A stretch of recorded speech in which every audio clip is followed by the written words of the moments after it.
All righty, here we go. If anybody else comes in, we'll go ahead and let them in. Welcome, everybody. Great to see a great group here for our Tree Fund Tour to Trees webinar that we're doing. We're going to be talking all about this year's ride and this year's course and all the fun we're going to have. So buckle up. It's going to be a great ride. Just to introduce myself, my name is Jonathan. I am with the Tree Fund. I'm the guy that's been sending you all those emails for the last whole bunch of months. And then joining me a little bit later, who's also on here, is Paul Wood, who is our tour director, puts together a lot of the parts of the course and helps all the safety measures and logistics and all that other stuff. So he'll be talking a little bit later.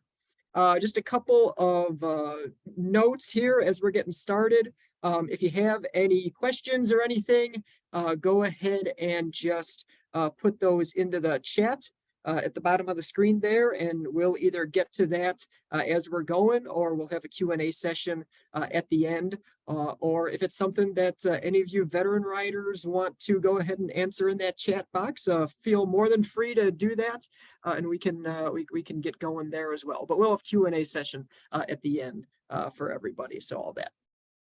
Just a couple of quick notes for those of you who may not necessarily be familiar with Tree Fund. Tree Fund is we're a 501c3 organization. Our mission is to support scientific discovery and dissemination of new knowledge in the fields of arboriculture and urban forestry. So we do have over 8 grants that we give out every year, and then an additional 6 scholarships. So that is the purpose of that. And then the Tree Fund for the Tour to Trees, which is our event, obviously is a fundraiser and outreach event for the organization. So it's great to have all of you here and all of you supporting Tree Fund, and it's great to meet all of you new folks too. In addition, this year, if you didn't know that we were doing it, we do have a virtual event, the 350 Challenge, which is something that can be done actually still through the next month and a half or so. If you sign up for that, it's raised $350, right? 350 miles before the end of August, and you get a custom 350 shirt, which is totally awesome. If you haven't seen the artwork for it, I highly suggest that. And any of you that are actually riding with us in person, if you want to sign up for that, it just adds some additional it adds the additional fundraising onto your regular total there. So most of you already get over what you're already fundraising anyway, so it's even better. You might as well just go ahead and do it, get a free shirt. All right, so as I mentioned, purpose of the Tour to Trees is, of course, fundraising for Tree Fund, but it's also an outreach event. You will notice on our itinerary, and you'll notice when we get out there, that we have several different outreach events, sometimes multiple per day, where we're talking to people about the importance of trees, the importance of tree care, the importance of research on urban forestry and arboriculture, and of course, talk to them about all the good stuff that the Tree Fund does as well with our grants and scholarships, supporting everybody there. So that's a very large part of it. Because of that, we have a lot of our Tree Fund partners do support the ride, and that's what covers basically all the expenses of the event. So we're very thankful to all of them, especially our Crown partners, for this year and supporting us. And as we're out there on the ride, you'll end up seeing a lot of our sponsors coming out and joining us on different days. Even the ones that aren't necessarily riding, they'll come out and they'll help at some aid stations, or sometimes we'll go to one of their offices, stuff like that. So got different outreach things like that. But then in addition to that, we do reach out to other local groups, some of them within the tree care industry, some of them just general tree huggers, some of them just bike enthusiasts. But it's a great way to help spread the word about Tree Fund, and then hopefully potentially get them to sign up for the Tour to Trees in the future as well. So information on this year's ride. I'll just do a bunch of quick bullet points here, just so everyone's got everything. It is September 26th through August 2nd, or excuse me, through October 2nd, if you're doing the whole thing. So that is our check-in day of Tuesday, September 26th, and then we ride for 5 days. And then our checkout date when we all depart will be that Monday, October 2nd. That's almost 400 miles worth of riding in those 5 days. And as Paul will go over a little bit later, it does get to be a little bit hilly out there. So it's going to be an adventurous ride. One of the questions I do get every year that I just wanted to make sure that I mentioned was hotel nights. Which nights we cover in case anyone comes early or stays extra. Um, if you're riding, full time with us, we cover Tuesday, Wednesday, Thursday, Friday, Saturday, and Sunday nights. So all the full time from the evening of the 26th until the morning of October 2nd. The ride itself is starting in Reno, Nevada. So we'll have our check-in date there at the Whitney Peak Hotel and then depart the next day. We will then be traveling to South Lake Tahoe, go into Murphy's, Modesto, San Jose, and then end up in Half Moon Bay right along the coast, which if you follow our Facebook page, Paul took some just amazing pictures of the route, and that ending city over in Half Moon Bay is just going to be just absolutely amazing. But he'll get into a little bit of that a little bit later there. So as far as details for the first couple of days, check-in is that Tuesday afternoon, the 26th. Just check in at the hotel at the Whitney Peak. We have a room in there that we'll have set up where we'll have all of the bikes that were delivered all be in there, and everyone can come in, put their bikes in that room, get everything all set up, come check in. We'll give you your goodie bag, we'll give you your jersey, your helmets, all of that good stuff. The official check-in time is noon to 4, but obviously we'll be around a little bit before and afterwards if your flights or your arrival times don't necessarily match up with that. But if you can try to be within that noon to 4 time range, that's a great way to just kind of be there and meet everybody else and get your bike all set up in time and kind of shake off some of those worries that especially some of the first time folks have getting a little nervous. The best part is we do have a couple mechanics on staff that will help you put your bike together if you need it. If you're taking it out of your bike box or if you got it shipped over there, we have some couple of mechanics plus a bunch of other folks that are always willing to help put your bike back together so that you're ready to ride. So that's great. For that day, there's a traditional pre-ride ride that happens. It's usually after lunch, usually around that 1 to 2 o'clock time frame. A couple of groups will start gathering up in the bike room there, and then they'll take off, do a couple miles before we have dinner. For that pre-ride this year, I was lucky enough to put together a couple of events in the afternoon. Right down the street, Professional Pricklethorn will be doing a presentation at one of the schools that's in the Reno area. So that'll be great. And that'll be at 2 o'clock. And you're welcome to come see that if you're interested. It's just a mile or two just down the street from the hotel. And then the May Arboretum is about 3 or 4 miles away.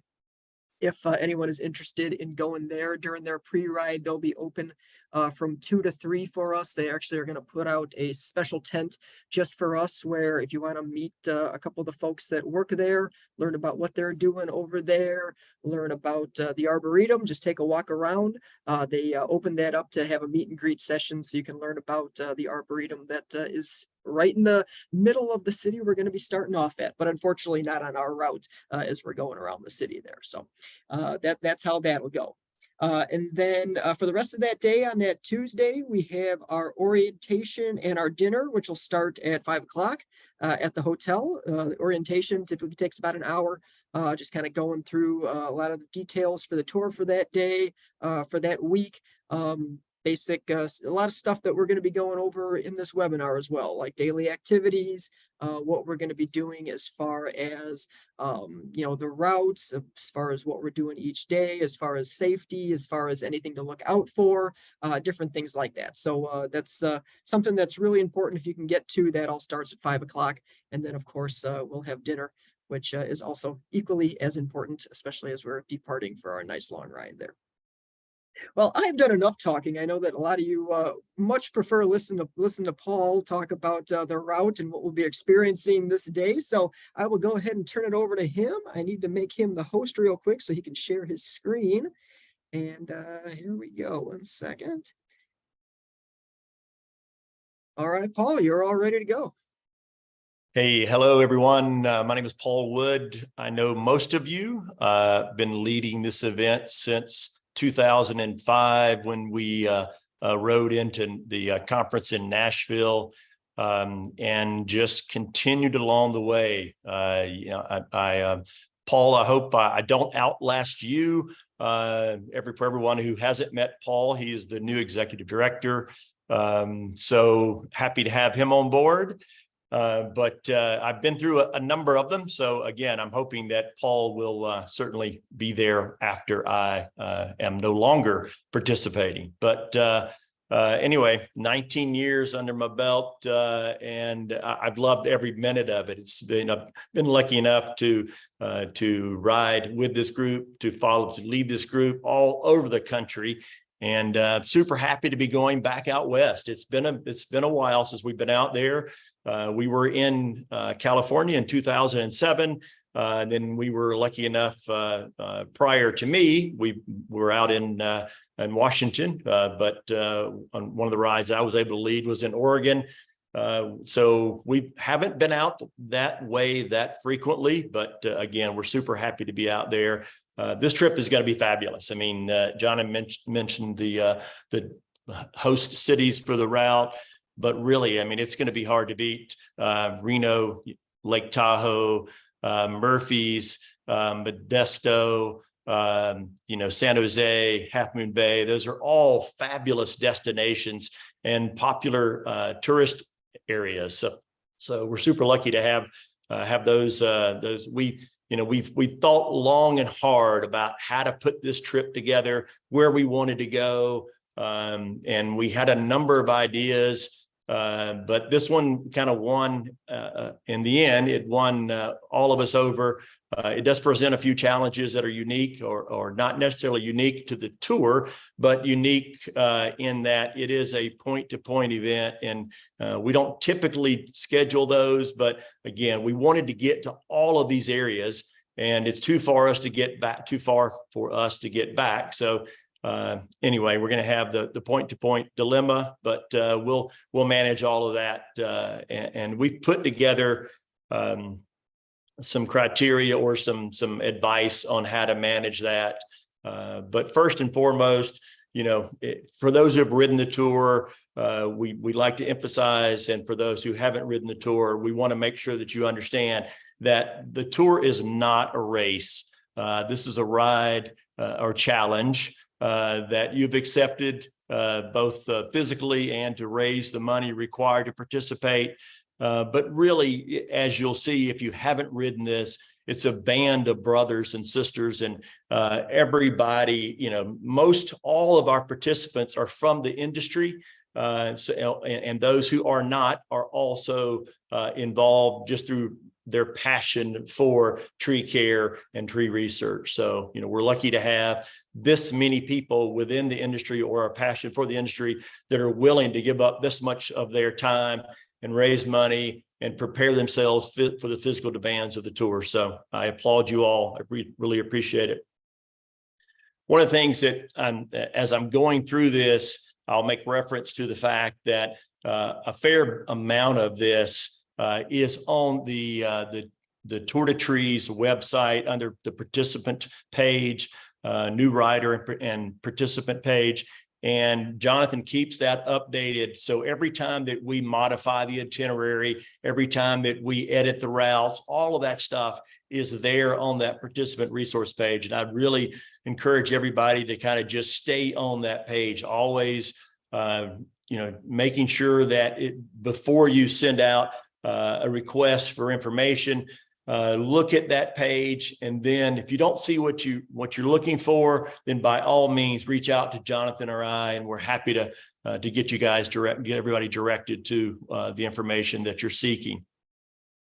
The first thing that we also need to emphasize is and the good news is that most of you come from the tree care industry, where safety is the critical component of your lifestyle. So the same thing goes for cycling on the open roads. These are not closed roads. So we emphasize daily the importance of safe cycling, the principles of safe cycling, and the fact that so much of that is within your control. And by make sure you take care of your respective pack, be a responsible rider, communicate efficiently within your pack, all of those things. And we'll, as Jonathan mentioned, we're going to kind of just introduce these concepts to you on this call. And then the orientation meeting that we'll have prior to the tour, we'll expand on all of this. So everybody will give the literature that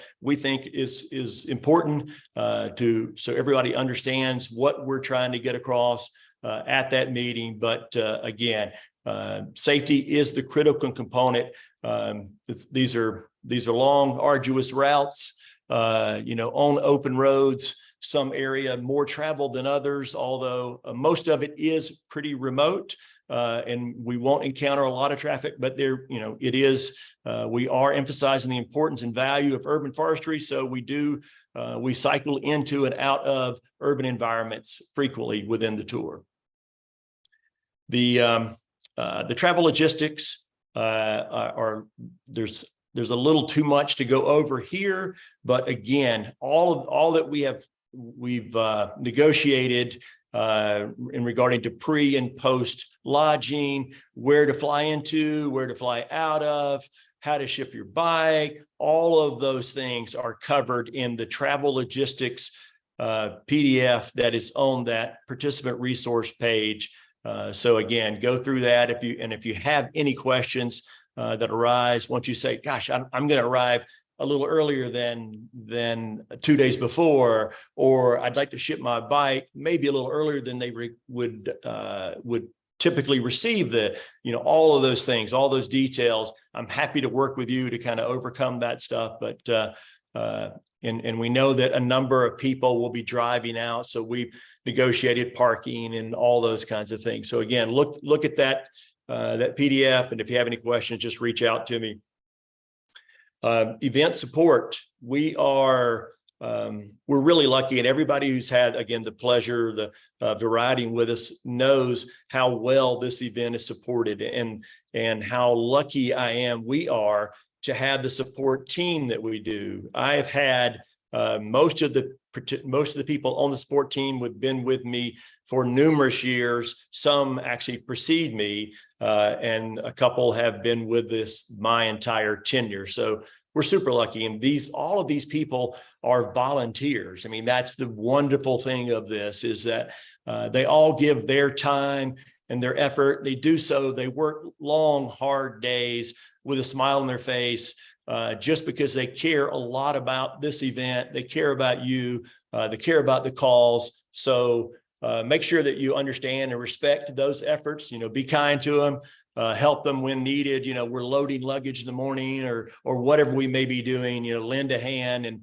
And as Jonathan mentioned, it's kind of the front end, the back end of these events. When people arrive and they have boxes and have bikes in boxes, or they're getting prepared to depart, that's when lending a hand really is handy for everyone, so we can streamline those processes. So again, these volunteers, super lucky to have them. We've got two, as Jonathan mentioned, we've got 2 mechanics, we've got 2 masseuses, we have a number of teams in vehicles on the road to ensure your safety, to make sure that we can address any mechanical issues that come up along the way, that establish aid stations for you along the route. So we have a well-oiled machine that does, that really tries very hard to take care of all of your needs. So, we're super lucky there. Typical day on the tour. We typically open breakfast each morning at 6 o'clock. We'll close that at 7 to 7:15 that morning. And then we'll start queuing to roll out, or we roll out at 8 o'clock generally each day. 10 minutes prior to rollout, we'll line up. We'll go over things that of note for that particular day, any challenges or all the challenges that you will encounter on those particular days, any hazards of note. And then Jonathan will address any outreach programs that are happening that day, in any events that he may need volunteers to participate in, and we'll make sure and get everybody directed in the right way. Roll out at 8. The rides are anywhere from 65 miles to 105 miles. We will have an aid station in the morning, somewhere in that hour and a half to 2.5 hour range. Lunch after that, the same distance from typically the same distance from aid station 1 to lunch. An afternoon rest stop, similar distance or time, and then the final ride into the hotel. So when you arrive at the hotel, the luggage will have preceded you. We will have a bike room set up where we'll unload all of the luggage in the bike room. You will proceed to the bike room, store your bike there, retrieve your bags, and take and then either go to the front desk to retrieve your key, or we'll have them in the bike room and we'll disperse them from there. So it'll work one of two ways in that case. One of the things I didn't mention on the kind of the start of the day is getting your bikes down to the luggage truck. The luggage truck will be set up to receive your bags, generally in that 6:30 to 7 area. They're going to be inundated with 70 plus people's bags, 2 or more bags per person. So again, lend a hand where you can. Understand those guys are working super hard to keep everything organized. So they'll direct you if you feel that you want to help, you want to put bags on the truck, just make sure that they're aware, because they probably have developed a system on how they want to place those bags. So ask whether you can put your bag wherever that that you would like, or where they would like for you to, but they appreciate any help that you can give them. So after arriving, we have a little, depending on the length of the day, we'll have a little downtime for you can relax, begin the recovery process, and then we'll have dinner that evening. Group dinners typically start at 6 o'clock. And we provide, as Jonathan said, so we provide lodging for the duration of the tour. We provide breakfast, lunch, and dinner, and those aid station snacks each day also, except for there'll be one evening, the evening that we're in Modesto, that you'll be on your own. But every other time we have group dinners at 6 o'clock. And we typically follow that dinner up with a review of the day that we just had, and what to anticipate the next day, to kind of brief you on the upcoming day. The route. Hopefully you've been receiving our newsletters, our ride guides.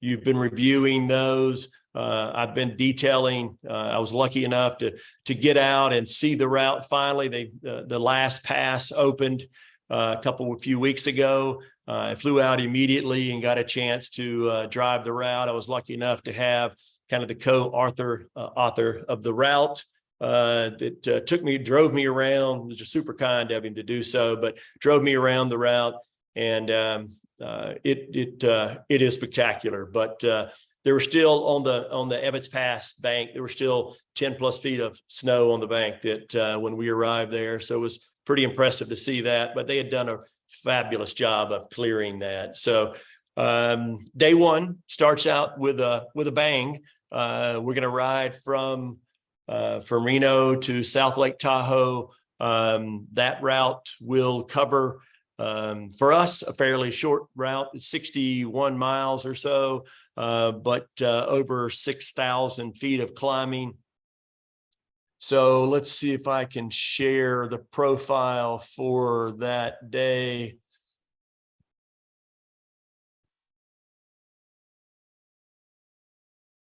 So as you see, This is day one, and pretty shortly after we depart Reno, we encounter this Mount Rose climb. The good news is you can't really see the scale, but those are all pretty mellow grades, but it is 11 miles and 3,000 plus feet of elevation gain up to an elevation of over 8,900 feet. So it's quite high, quite long, probably 2+ hours for most of us to get up and over that. You see the coral color or aqua color going down that is our descent down into Lake Tahoe. This day may be our busiest day traffic wise. Lake Tahoe is a world-class destination, but these are also really popular cycling routes. So everyone, most of the people around there are accustomed to seeing cyclists. So I don't expect us to encounter any real trouble there, but just be aware that leaving Reno, going into Lake Tahoe, there could be some traffic on the road. So be mindful of that, that we don't take the whole road as we're ascending or descending on that. Beautiful day. I mean, this descent down into Lake Tahoe is spectacular. Pretty quickly, once you crest Mount Rose, you're going to see the lake and just continue to plunge down to it. These are on each of these climbs, on each of these days. They're long, they're hard, and the descents are long and technical. So, just be mindful of the effort required to go up, and be mindful of managing your speed, staying in your lane, controlling your bike on the way down. But should be a fabulous ride. Day two, South Lake Tahoe to Murphy's is what I call it's the hardest day of the tour, which is the Queen stage. So we're gonna start out with a bang. Certainly, day two is our longest day. It is 107 miles, and you'll see it's kind of lumpy. Some of the grades are a little greater than what you would have experienced on day one. Ignore those those data points that really don't make any sense. That 252% up, 240% down, 315 up. Those are not valid data points.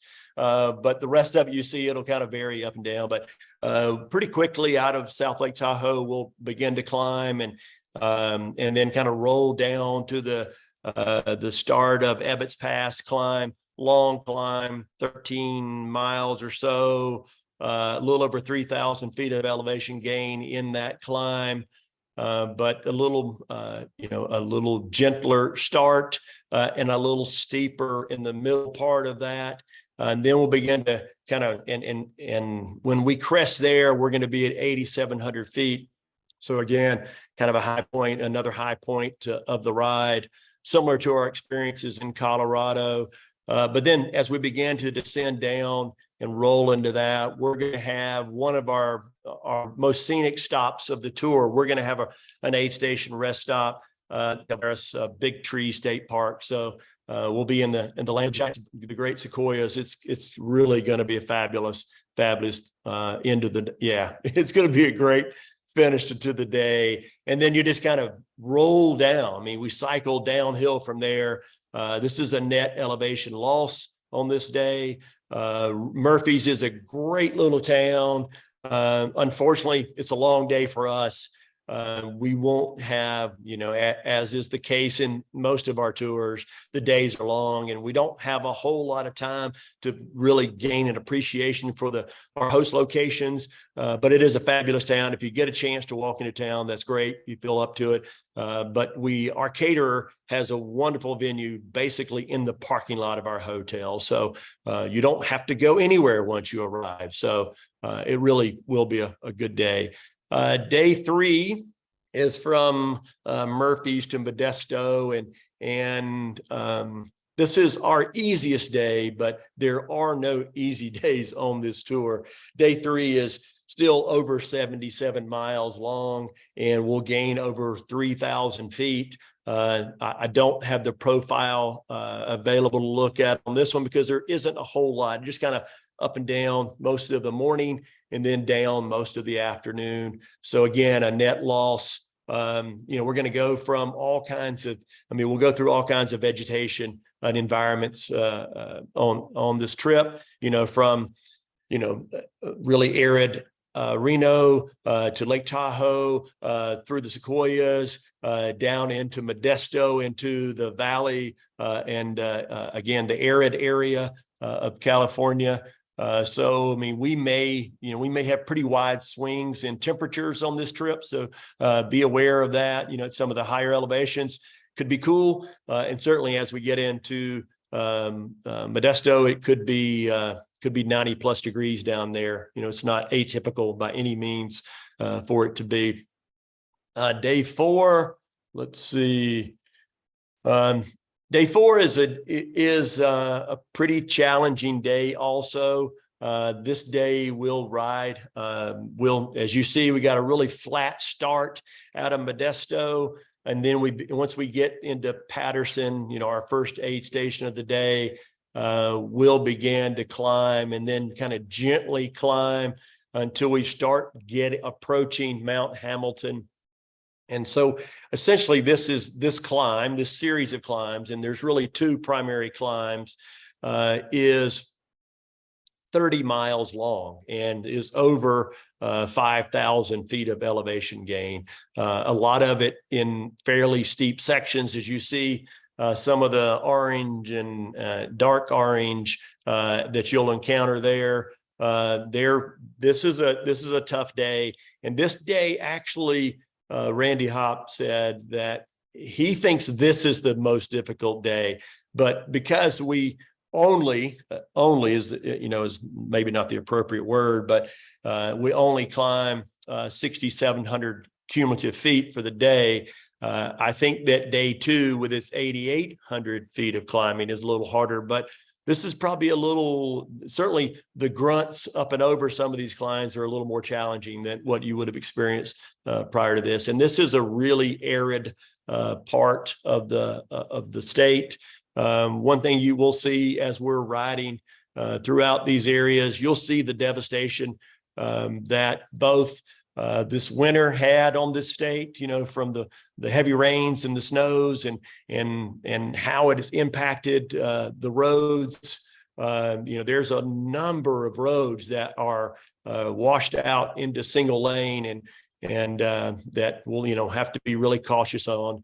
But also as we're climbing up to Mount Hamilton, you'll see in some of this valley area, you'll see some of the devastation from fairly recent fires there also. So it's been hit in both fronts pretty hard over the last couple of years, but still wonderful cycling. These are really popular routes that are used both by the locals and were mainstays. And when they used to have the Tour of California, these are all climbs that the Tour of California have tackled. So you get a chance to measure yourself against some of the best cyclists in the world. Be quite fun, I'm sure. And then the final day.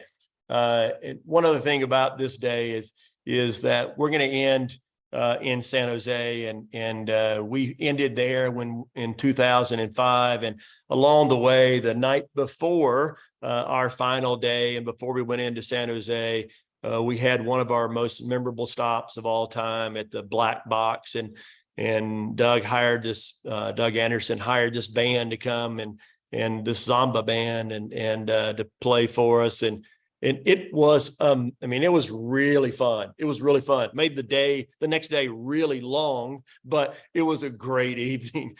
We had a blast, and he's doing something similar this time. We're going to have quite a reception in San Jose and have some of the local dignitaries out and some of the other chapter members from the Western chapter. And he has a band coming that won't be quite as rowdy as the samba band that we had, but I'm sure they'll be a lot of fun. But they're kind of an 80s or a rock cover band. So again, probably a little longer evening than we typically would recommend, but we'll have a good time. But so day 5, this again is a really fabulous day. We're going to be climbing up out of San Jose up to the coastal range, riding along Shenandoah, and then going, ripping down towards the coast through some of the most glorious stands of redwoods you'll ever encounter. I mean, this is a beautiful day. And then as we approach the coast, have a few little bumps there along Highway 1, as you see. But this is spectacular. I mean, we get to, again, experience the vegetation of the coastal range, and then finish on the coastal cliffs in Half Moon Bay. I mean, it's really going to be a fun place. The hotel, I worked really hard to find a place that could house us all. Didn't look like we were going to be able to find anything within our budget, but we ended up finding a place that I think is going to be a fabulous host. So it's going to be a fun night to finish up on. And then again, we'll have some challenges, some hurdles, getting everybody out of there back to the hotel in Reno or to the airport, but we're going to work hard to coordinate all that. We're working on plans now. And again, just keep looking at all of that on the participant resource page and the travel logistics, and we'll do our best to make sure we can accommodate everybody. For those who have ridden with me for the number of years, you know that I used to get out there and literally mark every mile of the course. I mean, I would physically paint the roads on these 500+ mile treks, 500-600 mile treks we used to do. But we no longer do that. It's not time efficient, not cost efficient, not safe. So we, and because the evolution of the technology is so good, all these cycling computers that we have are such good navigation device now. So what we ask that you upload, I'll publish the routes. I have them published now. They're not finalized, and they won't be until I get out there one last time, get a chance to make sure we don't need any additional edits. I've made a bunch of edits after the last trip, but I'll go back out again, look at the roads, make sure we don't have to make any additional edits. But then I'll let everybody know that these are the final routes. Upload them, put them on your cycling computer, or use your phone to navigate using the Ride with GPS app. And then, of course, and then just find your group. Some are better than others at navigating. So find a group that's willing to help you navigate if you're a little challenged in doing so. And any day of navigation edits that we encounter and that we have to make, we will mark those. I'll mark those using route arrows, bright green arrows that I'll put on the road. So we'll keep you on course if I have to make edits at the last minute. Training for this event, obviously most of you are seasoned cyclists, so you understand and appreciate what a ride like this means, the challenges that you're going to encounter, and hopefully you have the time to prepare properly.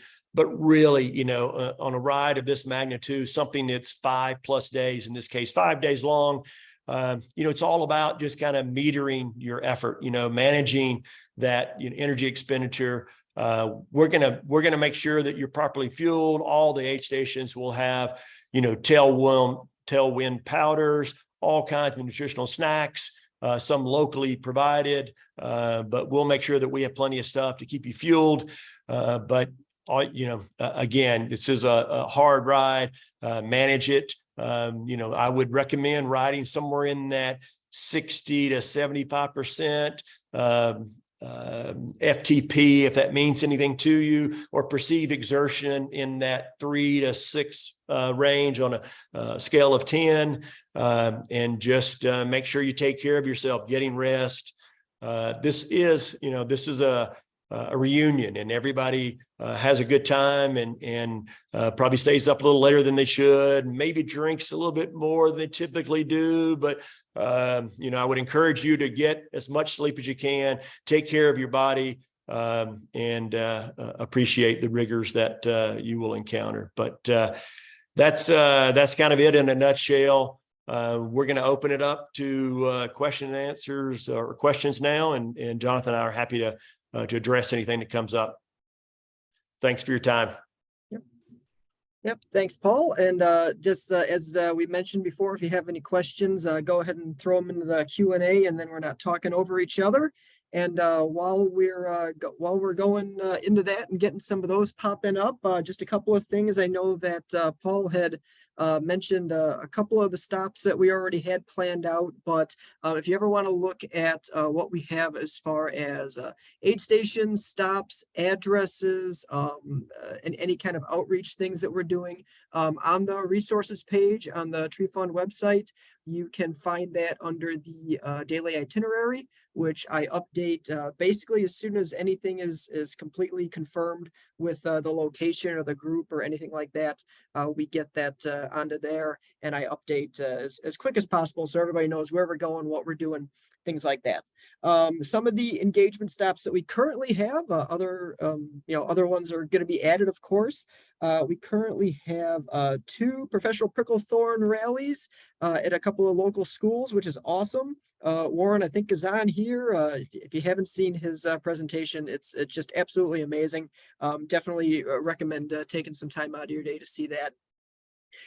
We so far have 4 different tree plantings, 3 meet and greet info sessions with some local groups that are out there learning about different things, learning about the fires that came through and some of the other things that are being done out there as far as arboriculture and setting up. We do have, when we are in Modesto that evening, we have a job fair that we're going to be doing for some of the local tree care companies.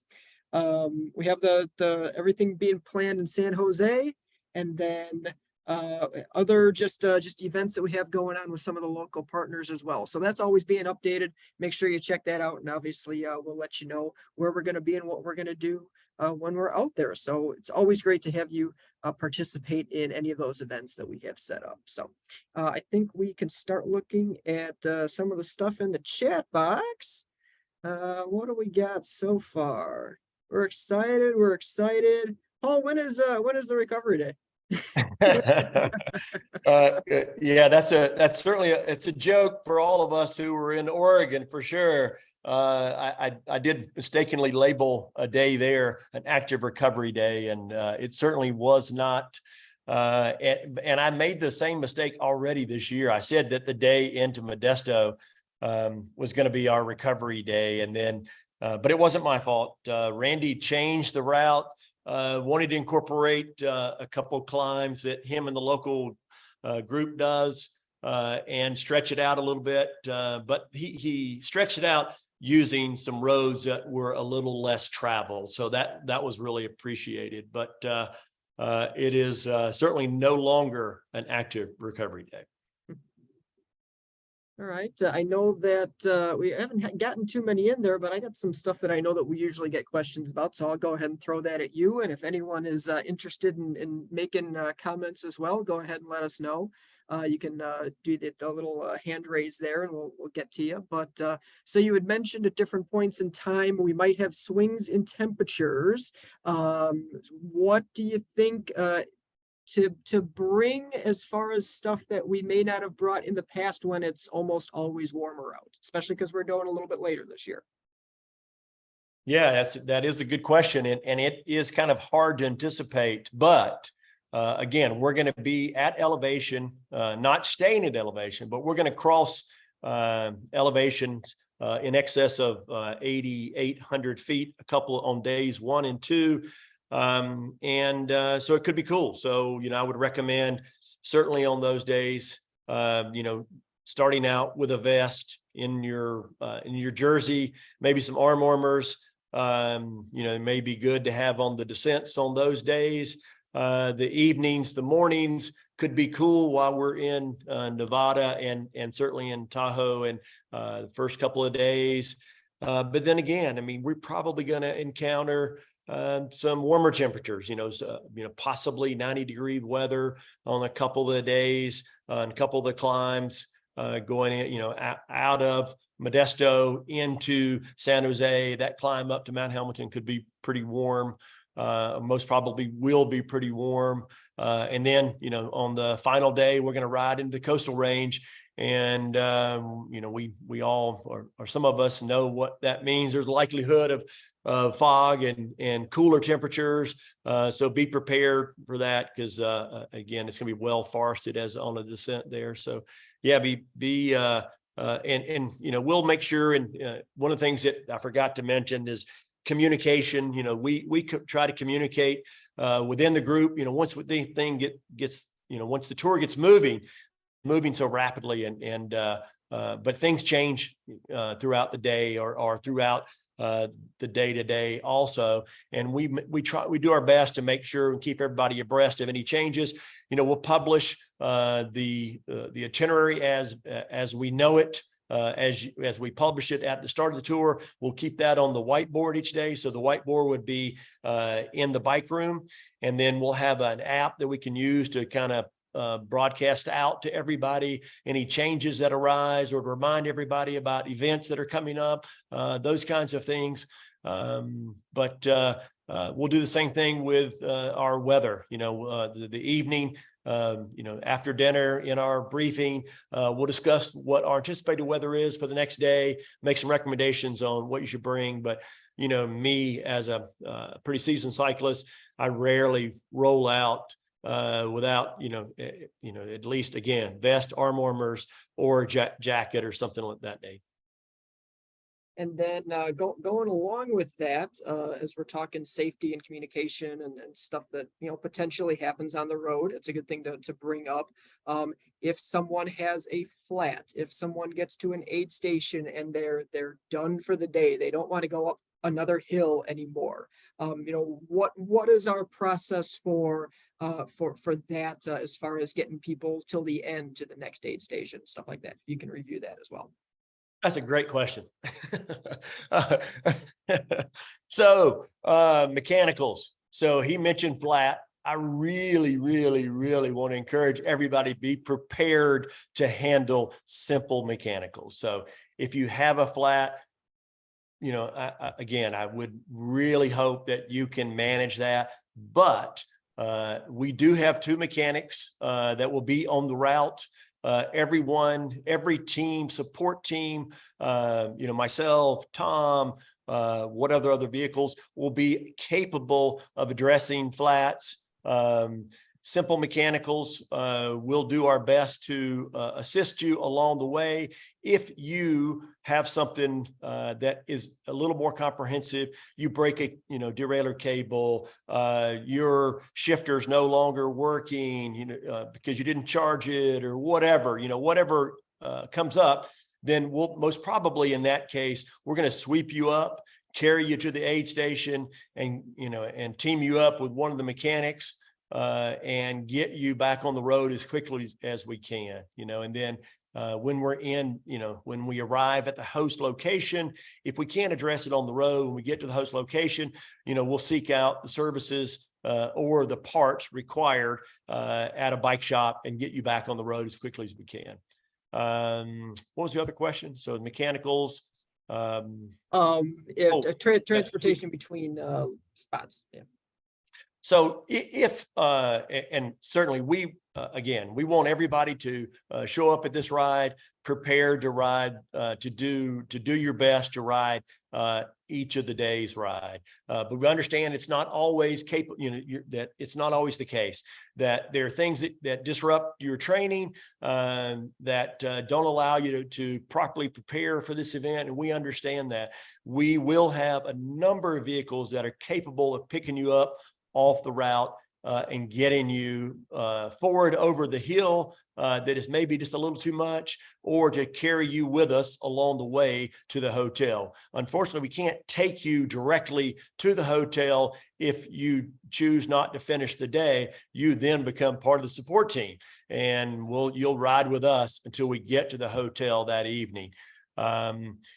That, one of the things that is pretty unique about, or is unique about the route this year is, again, a couple of these roads, these climbs are remote and on really small, narrow roads. So it's going to be a challenge for us to get around the group. So, if you get to an aid station before the support does, then, and you need assistance, then just wait for us. We will be there. We're just being held up by either assisting someone or the fact that we couldn't get around everyone on these roads ahead of the riders. But we're going to do our best to make sure that doesn't happen, but we could be disrupted. So just wait for us, and we'll certainly get there as quickly as we can. You're going to be on a couple of extended stretches on some of these rural roads where you will not have cell coverage. So you will not be able to communicate with us at all times. What I would ask for you to do under those circumstances is communicate. If you're on the side of the road and you can't proceed, then just pass that information, and you don't have cell coverage, pass that information along with your fellow riders. So somebody comes by, you say, hey, let Paul know that I'm back here at mile whatever, and I really need somebody to pick me up, and we'll do our best to get to you as quickly as we can.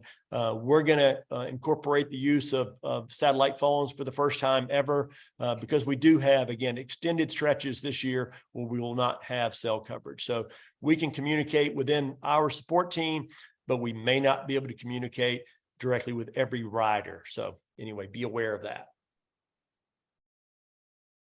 All right. Unless not thinking too many other folks have had any other kind of questions, I did address those. Although Danny did ask, hey, smooth roads or any kind of gravel along the way yet? Smooth roads most of the time. Gravel, no, we don't. I didn't see any easily accessible gravel that I can incorporate this year. No stream crossings, nothing. The course is challenging enough without me throwing in any wild cards. But yeah, the road surface is, it's going to vary. So it's certainly not the tour, which we say this every tour. It's not the tour for your lightest, carbon wheels. I would, as I always do nowadays, I would, encourage you to run the biggest, the widest tire that your rim and frame can accommodate. So I think, comfort's going to be more important than speed. All righty. Great. I think that was great answers for that. And thanks everybody for coming. As always, if you ever have any questions, please feel free to reach out to me, reach out to Paul at any time. We're happy to help you, especially with any of the new folks. Hopefully this alleviated any fears and any worries. But don't worry, you'll get a couple of more of those back right as we're starting. But you'll make a whole bunch of new friends right away, and everybody groups up, and it's one big great group that we have that always comes along on the Tour de Trees every year. So just a quick reminder, if you do know anyone else still looking to register, we have until the 31st of this month to do so. For those of you who have registered, if you haven't made up your fundraising page yet, or if you have not yet ordered your jersey or other apparel, be sure you do that. We do have deadlines for that coming up as well. But I believe that's it. Gonna keep this, if you want to review it, gonna keep the recording, throw it up on the Tree Fund website so you can look at it later. But besides that, thanks for all coming. Everybody have a great rest of the week, and we'll see you soon. Hey, thanks everybody. Appreciate your time. Thanks, Paul and Jonathan. Appreciate it. Thank you.